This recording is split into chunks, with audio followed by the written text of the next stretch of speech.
Magandang araw mga bayang karerista, October 19, 2024, Karera Tips and Lineups.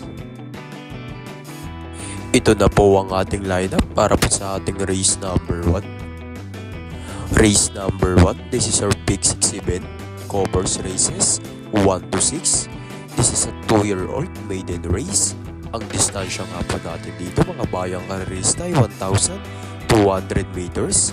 At magsisimula nga po yan ng 3 PM mga bayang karerista. First case ko nga rito yung entry number 2 na si Diamond Power. Narerendahan nga po yan ni Kelvin Bete Abobo mga bayang karerista. Mahusay ang trainer na ito at may-ari. At lalo ng lamang sa inete ito mga bayang karerista. Tagupa ang pruweba pero tingin ko lamang ito sa laban na to. Entry number 2, Diamond Power. Second choice ko ngayong entry number 5 na si Lobok River. Narerendahan niya ni RM Garcia mga bayang karerista. Magandang lahi ng isang ito mga bayang karerista, backdoor cover. Mahusay nga dati ito si backdoor cover mga bayang karerista.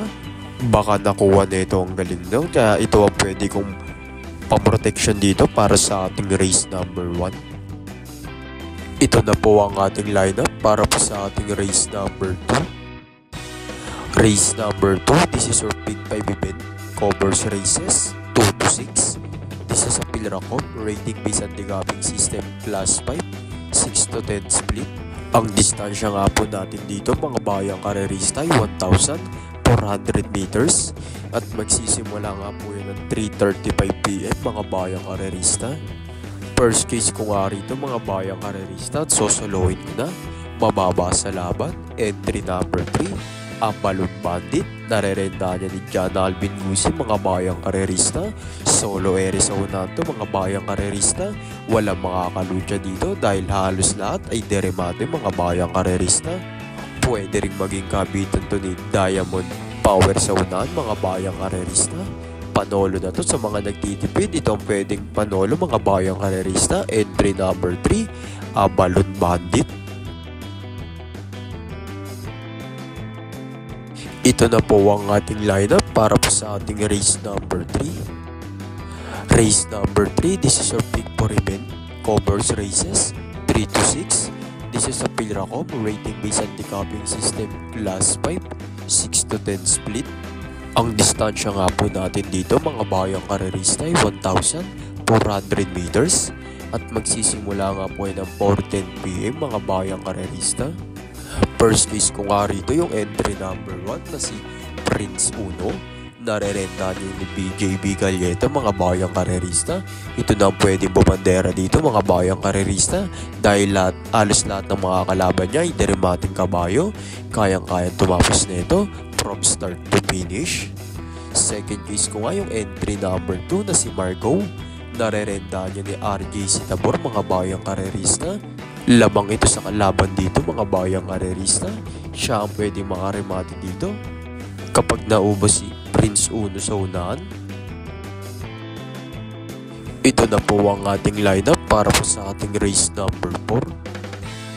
Race number 4, this is our last daily double plus 1 event and extra double event. This is a Pilracom, rating based handicapping system class 5, 11 to 15 split. Ang distansya nga po natin dito mga bayang karerista ay 1,400 meters. At magsisimula nga po ay ng 4:45 PM mga bayang karerista. First case ko nga rito mga bayang karerista yung entry number 1 na si Polite Bell. Narerendahan niya ni JB Hernandez. Kaya ito ang first case ko mga bayang karerista. Walang masyadong mabilis sa laban na ito mga bayang karerista. Siya lang ang pwede bumandera dito. JB Hernandez ang may sakay. Kayang kalkulay ng unahan mga bayang karerista. Second choice ko ngayon mababa na nga sa laban to. Entry number 5, Tugatog. Narerendahan niya ni John Alvin Gusi mga bayang karerista. Ang baba na sa laban na ito mga bayang karerista. Hindi niya na grupo to. Maisunod lang agad na maayos. Malaki na ang panalo ng isang ito rito. Ito na po ang ating lineup para po sa ating race number 5. Race number 5, this is your last daily double event. This is a Pilracom, rating based on handicapping system class 5 placers. Ang distansya nga po natin dito mga bayang karerista ay 1,400 meters at magsisimula nga po ito ng 5:20 PM mga bayang karerista. First case ko nga po rito, long shot, entry number 1 na si Rise Up. Narerendahan nga po yan ni Michael De Jesus mga bayang karerista. Gamay ni Michael De Jesus ang isang ito mga bayang karerista at may kababaan na rin sa laban to kaya may panalo ito rito. Second case ko ngayong entry number 6, ito mababa na talaga sa laban. Sir Plus Boy, narerendahan ni Marcangelo Alvarez. Si Marcangelo Alvarez nga lang may kalkula sa kabayong ito mga bayang karerista. 1,400 meters ang distansya, kayang-kayang makaremate ng maayos.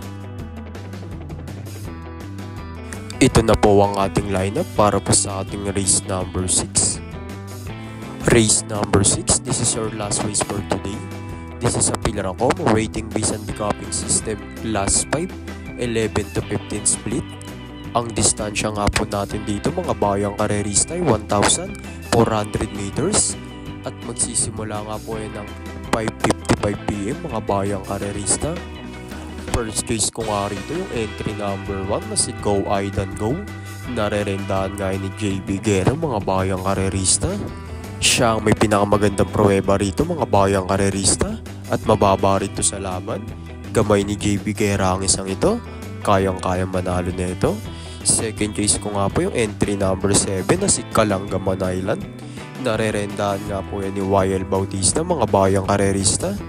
Nakukondisyon to si Kabayo mga bayang karerista at naireremate na maayos at kaya niya rin manalo rito mga bayang karerista. At dyan na po nagtatapos ang ating karera tips and lineups para po sa araw ng Sabado, October 19, 2024. At sa mga gusto po magpa-shoutout, comment lang po kayo sa ating comment section at isya-shoutout po natin yan sa ating next racing video. Good luck and happy racing po sa inyong lahat mga bayang karerista.